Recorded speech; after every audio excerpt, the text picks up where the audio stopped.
Let's go to 9-year NFL vet, host of Everything DB, Good D, Bad D, and also the NFL Matchup Show, which you can watch 6 a.m. on ESPN. Ladies and gentlemen, Darius J. Baller.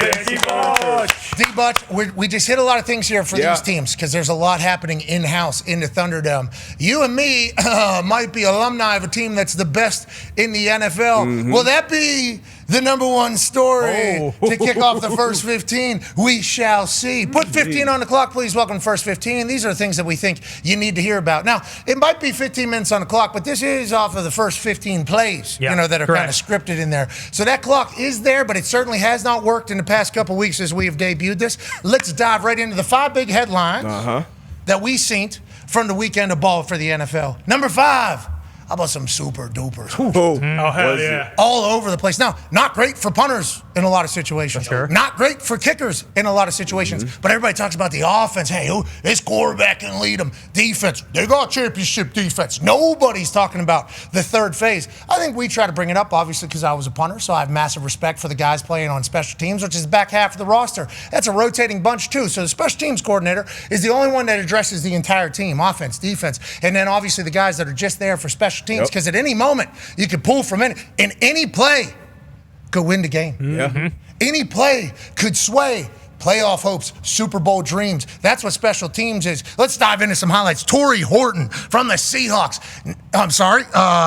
Jalen Lane from the Commanders, 90-yard return versus the Raiders. Then Torrey Horton, Seahawks, 95-yard punt return. They also happened to block a punt earlier in the day. They blocked a punt. Go ahead and give me that. Seattle Seahawks not only return a punt, they also block a punt. Should have scooped and scored that one, put another 7 on, but they beat the living dog shite out of the Saints. Feels like a lot of people are doing that, but you got to be able to hold up in special teams down there. You got to be able to hold up. We used to call it the 4th down army. We were in the Indy, and complimentary football, that third phase doesn't get talked about enough. But, unbelievable. You got to be an athlete there and scoop and score that, though. Got to get 7. Have to. Okay, let's go to Cameron Dicker of the Chargers. He's had the greatest start in NFL history, the first 100 kicks. Now he has one to win it. 4th quarter, 5 seconds left. Game on the line against division rival, and Cameron Dicker does what Cameron Dicker do.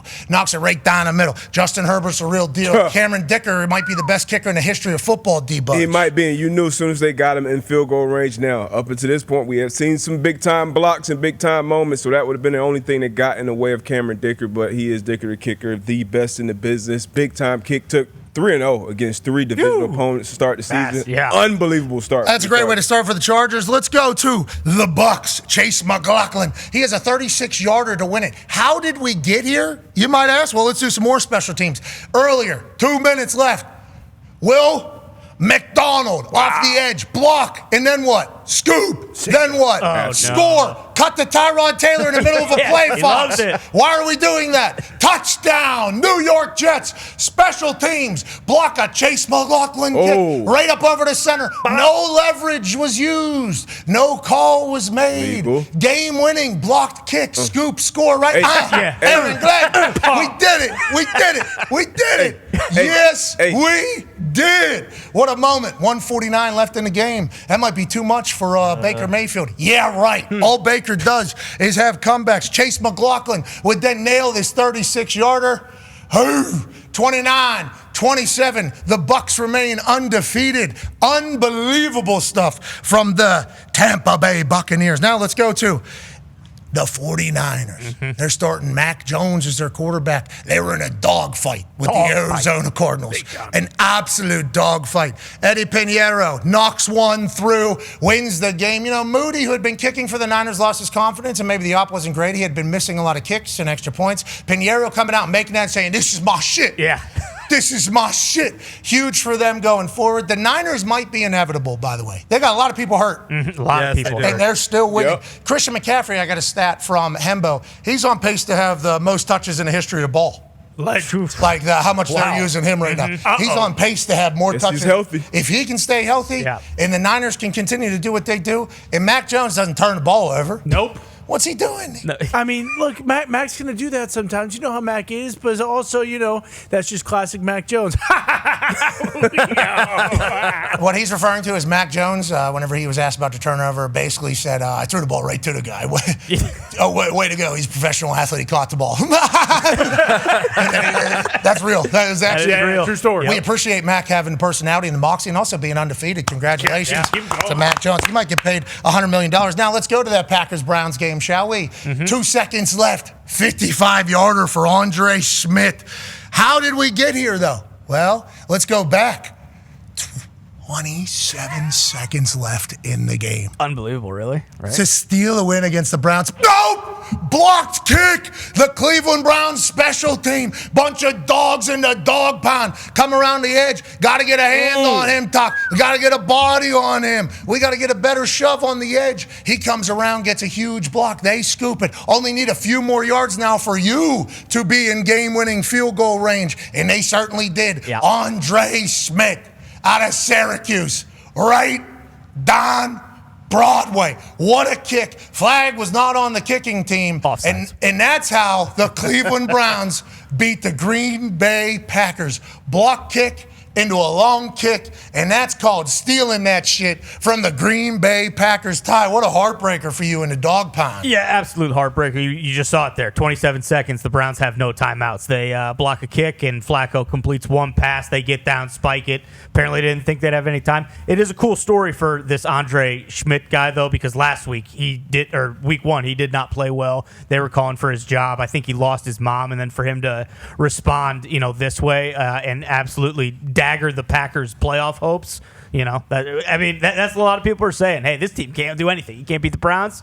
So we'll see. Dagger in the playoffs? Super Bowl? Okay, so you guys are saying we might win some games. This will be fun. But when we got to go on the road and win a big one, we lost to Cleveland. I don't know if you're respecting Cleveland and Cleveland enough. And those jerseys? Yeah, those jerseys are sick. Those jerseys are sick. But how many road games you got to play a year? 8. Same amount as home. Less than half of them. Yeah, exactly. No. So you're worried. I mean, we'll see. I wasn't. And what if the Cleveland Browns are good? The Browns D-line is going to be amazing. We talked about the Giants, I think, their D-line for a while, and then all of a sudden you think, okay, never mind, Mason Graham, Myles Garrett, and the kid from Ohio State they got. Yeah, all three of them just were collapsing pockets yesterday. And we can't talk about super-duper special teams without bringing out a super-duper play. A man who's over 330 pounds was clocked going the fastest that 330 pounds has ever been clocked going. Ladies and gentlemen, this man, Jordan Davis, should not be able to do what he did as easily and as smoothly as he did it. Now, granted, obviously you could fall over and win that game by one, no problem. Instead, clean scoop, not easy. Ball's oblong, obviously. Right after he demoralizes a guard, snags a kick out of midair, clean scoop, give me that, and let me just go ahead and beat everybody to the end zone. Tight end right there realizes, I'm not going to be able to catch this guy. He's 330 pounds. He was striding out. Earlier in the game, it wasn't just Jordan. Jalen Carter blocks a kick on this guy, too. I mean, you're talking about Jalen Carter or Jordan Davis getting a block this early. Obviously, that's going to make other teams think to themselves, like, okay, we got to be stout against these guys. Yep. But Jalen Carter and Jordan Davis, now that they got one, it's almost like taking a lid off. Like, okay, if we do drive just a strain a little bit, then we get our hands up, we can actually block these kicks. It's like a confidence builder, I think, for people. And Jalen Hurts, during Football Night in America, came in during Maria Taylor and Jordan Davis's conversation and basically said, I saw you two Georgia boys out there. It's like, this is what we got these guys for. And they did just that. Yep. I don't know how one guard is going to stop them. No chance. Genuinely, I have no idea how one guard is going to stop. On the offensive side, everybody's talking about the tush push for the Philadelphia Eagles. This is cheating. And they jumped offsides again. Yeah, which it is. And it didn't get called. This is cheating. We are a supporter of the play. It's a football play. You got to do what you got to do. You got to stop them. They did jump offsides again. It didn't get called.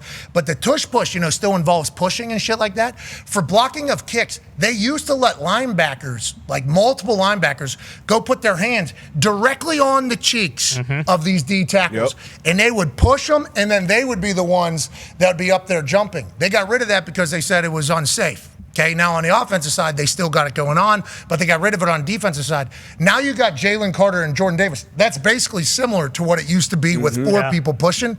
I think they're going to use this as an advantage. I think there's a real chance that because they get 2 this early, they get confident, and they're only going to get more deep. I mean, it's a lot of power, a lot of explosiveness right in the middle of that defense. They've been playing great on defense as well. But when you get a guy that big, that tall, and I don't know if we all remember, he blew everybody away at the combine because of how big he was and how explosive he was. I believe he ran like a 4.8 or somewhere around that at that weight. So to see him scoop and score, we talked about the Seattle one, it should have been a scoop and score. To see him be an athlete like that, scoop and score and take that thing all the way to the crib for a walk-off, I mean, a terrible beat for a lot of bettors out there who had Rams plus 3.5, but a great way to finish the game for the Eagles. Yeah, it was a terrible beat. It was a great win, though. Sirianni was losing his shit out there. Jalen Hurts like this while watching Jordan Davis run down there, super casual, no facial expression. Sirianni's watching it happen, looking for flags, taking his headset off, and he said, we're meeting at the end zone. Started running with it. He's running how fast? I'm going to try to run about half of that. Yeah, we got it. Got it. There's a thought, get down. Somebody's taking, no, you know what? Actually, go. No, go. Yeah. Score. Go. Score. Go look Score. for flags. There's no flags. Holy shit. Holy. Yes, we did. Yes, and right behind him there, the guy with the sunglasses, the mayor, Randy Brown, who's the special teams coordinator for the Baltimore Ravens or special teams, whatever. He's got a really big title. He's been there for a long time. That's his boy. Okay. Yeah, he's special teams for the Philadelphia Eagles. They both won a Super Bowl. Obviously, they've done a lot for special teams. I respect that and appreciate that. But boy, Jalen and Jordan getting that much confidence this early is not good for anybody. Okay, that is not good for any kicker out there, but it is good special teams. Number 4, how about we must protect this house? And they did. 12-3 yesterday, all the home teams. Now, there were a few that went on the road. There was obviously not a 0 in that second column. It's just 3. Why do you think this is happening? Do you think we got a home field advantage? Do you think it was just the matchups, D-Bud? Maybe just the matchups. I don't think home field advantage is that big of an issue, especially at this point in the season. But 12-3, D-Bud. Division game, Schefter. I mean, it is some division game. Let's see, what do we have here? What is the most surprising win here? The Browns? Browns versus The Panthers 30-0 Yeah. That was huge. Yeah. Shout out. Texans going on. Who might be in trouble? Michael Penix. That was a bad. Good news. Got $180 million at backup. Is that good news? And he looked good. Tony, home field advantage normally counts for what, 3-4 points with the sports book? Yeah, it does. And to D-But's points, 53% of home teams won last year in 2024. 53% of the time the home team won.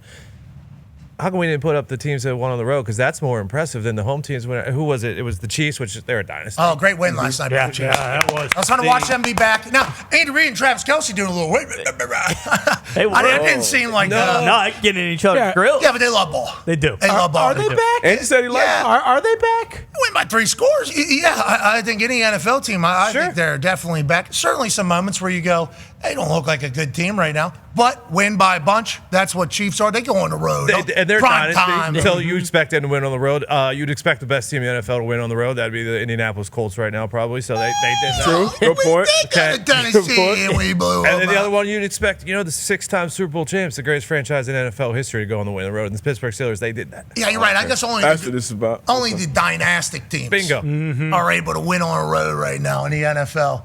The Chiefs, the Steelers, and the Indianapolis Colts. That's right. That's what we're talking That's about right. tonight. Yes. Could that change? We shall see. That's number 4. Number 3, Baker, comeback maker. Becomes the second guy since 1950, basically to lead 3 fourth quarter comebacks and for the first 3 games of the season. Last week, Baker obviously came off Monday night. He said, we don't take no shit. Now, he beats the Jets in the fourth quarter as well. We saw the blocked kick. The Jets definitely thought they were going to win that game. What they didn't realize is you gave this man way too much time. Baker Mayfield, give me that. Big time throws and big time moments. Feels like the guy's cut of his jib is perfect for this situation. And I'll tell you, football gods bless some teams with some teams of destiny type feel. 3 fourth quarter comebacks this early with the mentality that they have. But I like what the Bucs are cooking this year. Yeah, you always hear it in the locker room, hey, 60 minutes, whatever it takes to get it done. And now 3 games in a row where Baker has played his best ball down the stretch to get get his team over that finish line. And look, 3 weeks in a row, this is the first time they've been 3-0 since 2005, I believe, as a franchise, which is crazy. And big day for Tampa Bay. I believe they were celebrating 50 years. So Coach B.A. will be here. We saw Coach Gruden, Derek Brooks, a bunch of legends out there. Steve Spurrier, who was the first quarterback in franchise. Ball coach? I had no clue about that. Ibuka was a superstar again yesterday, so a big day for the Tampa Bay Bucks. And once again, they are believing. The Bucks' game-winning drives thus far against the Falcons, it was 5 plays, 63 yards in a minute 18. Against the Texans, it was 11 plays, 80 yards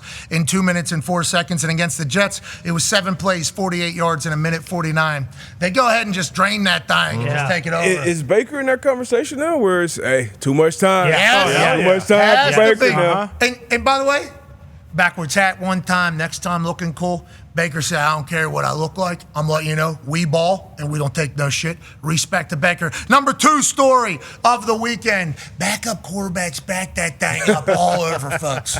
Okay, Mac Jones, we talked about him. How about Marcus Mariota? He scores a touchdown. We assumed that was going to happen. Marcus Mariota football, congrats to them getting a big win. And then Carson Wentz in the Minnesota Vikings. We didn't see much of the Carson Wentz experience. What we saw was the best of Carson Wentz. Yeah. And they demolished the Bengals. I mean, the Bengals, I'm not saying it. No, you might have it's to say time. it. We spent I'm all not offseason. saying it. We You spent all offseason talking about it. Say it. They paid the wide receivers. They paid the quarterback. They spend 50% of their money on the 6 positions. I don't know if that's winning football.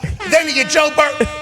I'm not saying it. It's over. Do you want us to say No, keep going. I'm not It's gonna say- bullshit. They can't block. They can't tackle. They can't punt. They can't kick. They can't cover. The only thing they can do is hope Joe Burrow can bail them out. And guess what? Joe Burrow's big toe is around the neck of Eric Armstead because he ripped it off week 2. All right? So I'm done with the whole Bengals thing. Cincinnati, eat poop. All right? That's it. That's Your team Boston sucks. Connor saying Your that. team sucks. And guess what? We're going to have to see Jake Browning in prime time. And that's shite. Okay? There's a lot of stuff going on with the Bengals that's going to piss everybody off. And I think that we can foresee it happening. Okay, well, there was a lot of conversation about that in the offseason. We said, can they win that way? They were able to. Now they don't. Carson Wentz might have been a problem for anybody with Kevin O'Connell on the call, though. Yeah, and he really only got to get through like the first couple pages of the playbook, because they were beating the hell out of him. So they really did. Kevin O'Connell didn't even get to unleash Carson Wentz. So I think it makes sense. Hey, let's unleash this guy in Ireland. Let's introduce them to a brand of football, and we'll get the entire country to maybe even flip. I know they're a Steelers country. Maybe they're going to be fans of the Vikings and Carson Wentz after next Sunday. I assume McQuaid is getting a one-on-one with Carson Wentz. Without a doubt. And without a doubt. what Carson Wentz is going to tell McQuaid, don't put this out until, at least kickoff or so. We don't want the Steelers to hear about this, but they're going to unleash me. Yeah. They're going to unleash me next week for the Irish people to understand what a shamrock could potentially look like out there as it's running on the field. Yeah, exactly. The Irish people are going to see pale skin and red hair and be like, okay, this is our And then they're football going to player. see this guy potentially tough and reckless. Yeah, exactly. They're going to say, this is our guy. We're talking about Ireland being a Steelers country. It's going to stay that way, but I think there's a chance that Carson Wentz becomes like the LeBron of Ireland. Dude, think about the Irish people, too. They would love. Yeah. Oh, what are we doing? Yeah. Hup, hup, hup, hup, hup, hup, hup, hup, hup, hup, hup. They're going to love that. Yeah. Carson doing it. Now, I know the Steelers have had representation over there. Rooney has served as a diplomat, I do believe, to Ireland, and there's so many Irish people in Pittsburgh, and I couldn't even fathom the amount of Irish Steelers fans. So that's going to make for a great game. But if they see Carson Wentz too much, they're not going to turn. Steelers fans are going to hope that he keeps that helmet on. Yeah. Because if he takes that thing off, Time for a crowd. Who is that? Is Seamus playing quarterback for the Vikings? is he from County Cork? Now, where is he? They're not going to turn on their greatest ambassador of all time. But I'll tell you this: There it is. Ambassador, not diplomat. It's a different- Same thing. Carson ain't giving that job back.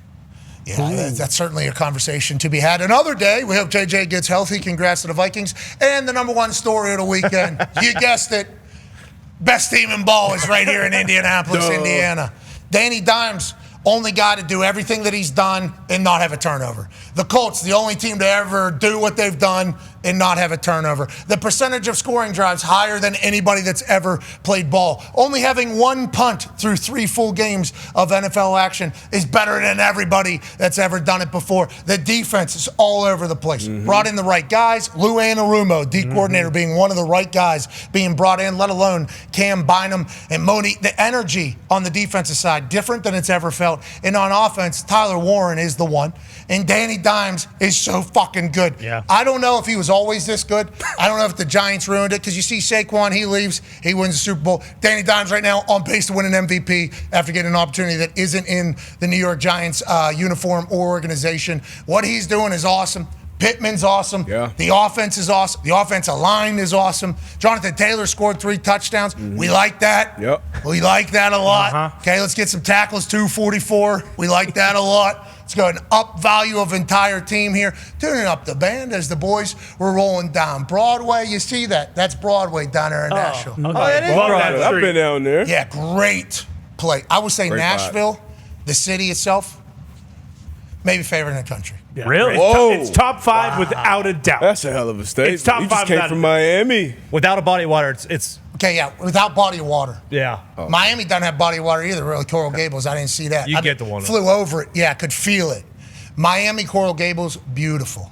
Absolutely beautiful. I wasn't in Miami, was in Coral Gables the entire time. Absolutely glorious. Actually thought about buying a house down there. Was zillowy. Okay. All weekend. Good enough. While I was down there. Property's cheap down there. Nashville, great time. Yes. Yeah, when it comes to strictly inside city limits, it is top 3. In the Yeah, I country. don't even know how to do the numbering system because I haven't been to every city, and every city I've had a good time. You've been to the major ones. You're not putting one of those shitty ones. Nashville is awesome. So we hope that their team becomes good. We hope they become great. I don't know about Coach down there. Yeah. I don't know. Coach is going to get fired in the next few weeks here, I think. It looks like it might be good for him. He is. Yeah. He's an angry man. Yeah. Wound tight. Real Yeah. sawed-off prick. Yeah. What's that? What? You said he saw it off a little bit. It does sound like he is that Yeah, way. yeah, just a little bit. And it's not his fault that the Colts are putting him in a living hell. I think Pittman said is the smartest team I've ever been around. But, I mean, has there ever been a greater start for new ownership? I guess we can say Commanders, but they didn't even start 3-0 last year. Like, when it comes to the big 3, this is unbelievable. I don't know if there's ever been, when it comes to just same players for the most part, same coaching staff. Well, there's one pretty big difference. It's huge. Probably the biggest. Yeah, and I got a lot of heat from a lot of people that don't know ball on the internet last season. There is one pretty big difference. And I'll tell you what, might be the greatest quarterback that's ever played in the NFL. Yeah. Might be the best player So good. of all time. So smart. So I was talking to name drop. Boom, coming. Peter Berg. Okay, he makes movies. Peter Berg, Giants fan. I think in that area, knew Danny Dimes the entire time. And whenever Danny Dimes got drafted, obviously all Giants people were like, "Who's it?" No, remember the reaction? Oh, yeah, they went crazy. So Peter Berg started doing research on this guy. He's like, "Oh, my happiness is going to depend upon this guy." Like, blah blah blah. His dad, I think, Giants fan. The whole thing. Like, he gets in there, and then I guess people ought to do like this guy can throw the ball like 80 yards if he has. Like, he can run faster than literally everybody. He's got a Duke brain. So like from day one, Peter Berg's like, run, throw far, super genius. This should be a guy. And then in the Giants, it doesn't work out. Then he goes to Minnesota, and they're like, Minnesota's thinking about offering him. They really like what they're seeing. But nobody really knows what it's going to look like. And then with Shane Steichen's offense, feels like he is just fully in control, understands it entirely. Shane has empowered him, and we got weapons. Yes. We got guys for him. chest It's like he's getting a chance, I think, to finally be the quarterback that he is. But did he need to go through all the shit to get here? Is the question, I guess. Yeah, probably. And look, it takes time. We talk about it all the time. Like, it's hard to play in the National Football League, and you need the people around you, not only people on the field, but the coaches from the top down, the ownership level. You mentioned the big 3. But what that tweet from Conte is the biggest thing, because the biggest issue with Daniel Jones throughout his career was turning the ball over. Not only interceptions, but fumbling the ball. So to go through 3 complete games without turning the ball over, only punting, one time is crazy. So him playing well on offense is huge. Us, starting it off, Kenny Moore with a pick 6. So going on the road in the division rival, they talked about kind of even with the intros, they were like, these guys don't have the energy. They're not ready to play today. So when you kind of put that fork in them early and kind of suck the energy out of that building on the road, one of those games I would assume the coach said, hey, we're going to have to bring our own juice, boys, down here in the Music City. And they did. Kenny Moore did. He left for the injury. We signed Mike Hilton this week, but a big start on both sides of the ball. But Daniel Jones, he has been playing phenomenal. Jonathan Taylor, you mentioned him earlier, like that long touchdown run, that's the type of shit that'll get the whole team on the sideline juiced and going, man. So when you see your guy doing shit like this, you're like, okay, yeah, we're going. So, I mean, it's all on the table right now. 3-0, played, the combined record of the 3 opponents we played, a little ugly, but I like where we're at. I like his celebration, too. Yeah. Oh, yeah. Yeah. It is great. Don't love what he did, but he's certainly a good football player and seemingly got a lot of years left, too. A lot of years left. Very fresh, very fast. Joining us now, ladies and gentlemen, is a man who knows all the things that maybe we weren't able to cover there. Senior NFL insider for ESPN, ladies and gentlemen, Adam Schefter. Schefter, let's wrap it up here on the Colts. Danny Dimes, is this what he was supposed to be? Is this what he always was? It was just the Giants uniform and organization? Or what is kind of what you're hearing about Danny Dimes on a renaissance type year? Look, I remember I said this past off season, when there were some teams that were going to be in the market for a quarterback, I was surprised at the level of people that had the level of interest that they did in Daniel Jones. Now, not all the situations materialized, and the Colts were the team that made the most sense and pursued him the most aggressively. But there were some very smart football people that really liked Daniel Jones, that had an interest in making a move on him that didn't need to. And so he winds up in Indianapolis. And again, let's remember this, Pat. I would have to look, but was it 2 years ago? 2 years ago, roughly, that the Giants signed him to a contract for about $40 million a year? Three. They made the playoffs, remember, Minnesota, that whole thing? No, I remember. Okay, so it was 3 years ago. So 3 years ago, they gave him a contract befitting of a franchise quarterback. And that was a year in which what he did was magic. And in fact, it was so impressive that they opted to re-sign him over Saquon Barkley because they couldn't do both. Wow. So they chose for Saquon Barkley. We don't need to do that. Right?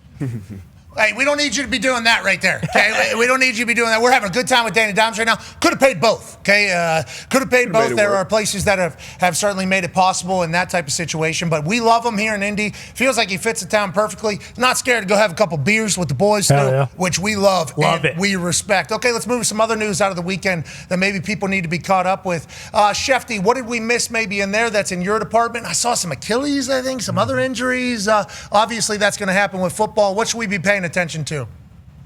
Well, we got a bunch of injuries going on right now. Mike Evans looks like he has got a low-grade hamstring strain. We'll see how long he's sidelined. He's missed a few weeks last year with a hamstring injury, so I'm going to guess he misses a little bit of time here. CD Lamb, the thought is a high ankle, but he believes that he could try to play next week.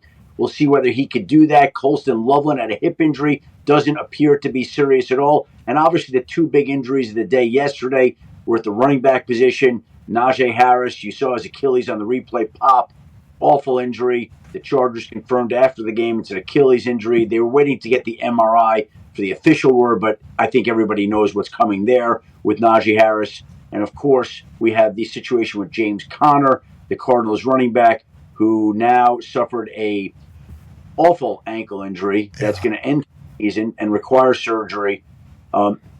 I don't even know exactly what it was, like whether it was an ankle dislocation, whether there was also ligament damage. I just know I was told it was severe and it's going to end the season. And that's an enormous blow for a guy who not only is a great running back, but also a leader on that team and incredibly popular in the locker room. So it's a bad scene. And the crowd, when they replayed the play on the scoreboard yesterday, gasped when they saw his ankle bend. They didn't even play the replay on TV. And there's just one of those injuries you knew right away. And, of course, Nick Bosa is about to get his MRI right now as we're talking for his knee injury. We don't know the full extent of it. He obviously was spotted walking off the field, gave a thumbs down sign to some fans in the stands. Exactly. Kyle Shanahan said he didn't think it was an ACL. That was the initial test. What that showed, it was intact initially, but they have to go send him out for further testing. And sometimes things show up on a second test that didn't on a first, or sometimes it's not as bad or worse. We'll see, but I know he's about to go into the MRI as I was coming on the air here. Okay, so hopefully he's good. Obviously, walking off means something, but doesn't. He might just be a completely different species of human, especially if you look at him, you think maybe life is a little different for his body than for ours. You mentioned James Conner. He had beaten cancer in the past. I think he's an incredibly tough guy. Obviously, we have nothing but love to send his way. A.Q. Shipley, who's the color commentator for the Arizona Cardinals for their team broadcast, he sent me a text. He's like, that's one of the nastiest things I've ever seen. Because remember, they didn't show the replay on TV. So as soon as that happens, and then we heard the audible gasp from the crowd. And then AQ sends, it's like, ugh, that's nasty. Hopefully, obviously, we're at the point of science being able to take care of that. You talked about Mike Evans with his injury. Let's stay in Tampa. Connor has a question for you. Yeah, Schefter, similar to Jaden Daniels last week where he got hurt early and then no one really knew about it until it popped up midweek. Is that a situation that's going to happen with Baker here? We saw his right hand bother him during the game. I forget if it got hit or stepped on or what, but that seemed to kind of affect him a little bit even though he closed strong. Is that something that could linger later on the week? You know what's interesting about that is on Monday night when they were playing the Texans 1 week ago, there were a couple of plays that Baker had where I watched his leg bend at certain angles. Knee. Oh, my God. I like there was one play, I'm like, this guy got up from that. He's Gumby. Like, that's incredible. And I was talking to the Buccaneers the next day, and they went over to Baker after the game and like, you okay? And he's like, and his choice of language to them was to basically say, with some profanity, get out of my face, basically. Whoa, I don't know what he said, though. You're a journalist. What You does need that to mean? tell me what he said. I mean, if we're going to do journalism here, let's make sure. Two words, please. 2 words. Two words. The first starts with an F. The second one starts with a Y. So that's what he said. Get out of my face. Fuck you. French you. Okay, all right, I like that. Is that what he said, though? Because until we know, what did it sound like, though? What was the context of the delivery? Because you're the journalist, obviously. We just wanted to make sure. The way I wasn't there, but the way I understood it to be, it was like, don't bother. Like, I'm fine. Like, don't bother. That's what Baker Mayfield said? Don't bother me. I'm fine. If it's an F and a Y, he could have been saying, like, hey, Froyo. Post-game, maybe? Oh, yeah, because maybe he wanted a little frozen yogurt to maybe make him feel better. Exactly. And he's trying to diet, obviously, because he wants to look like he's getting a little older. So he's not going for a full blizzard. No. But he'll do the froyo. But he will take the Oreo. Yeah, Oreo. And put it on the froyo. Topping. For sure, yeah. Is that what he said? That's a good call. Yeah, because FY, the first thing I thought was, oh, Froyo. Baker's so focused on his physique. How's your knee? Froyo? We don't know. Oh, now I know. Okay, now I know how he got to frozen yogurt. I get. Yeah, it was a frozen yogurt conversation. What do you? Oh, that's misinformation. Yeah. Wait. Hey, people are getting some really harsh penalties for that shit. You need to watch, especially right below you there, right below you on your left side. You need to watch. It was frozen yogurt, just to clarify here. Okay, he said froyo. He said, "Are you okay?" He said, "Give me some frozen yogurt." Exactly. Okay. Wow, that's crazy. That's Baker Mayfield football. Yeah. That's why we love him. D-Bud has a question for you about that position. By the way, hold on. It was not FU, so it's not frozen yogurt. It was F off with a smile. Makes more sense. So what would that be? I don't think I've ever heard that really said. It means like I'm fine. You don't have to ask me that question. Like.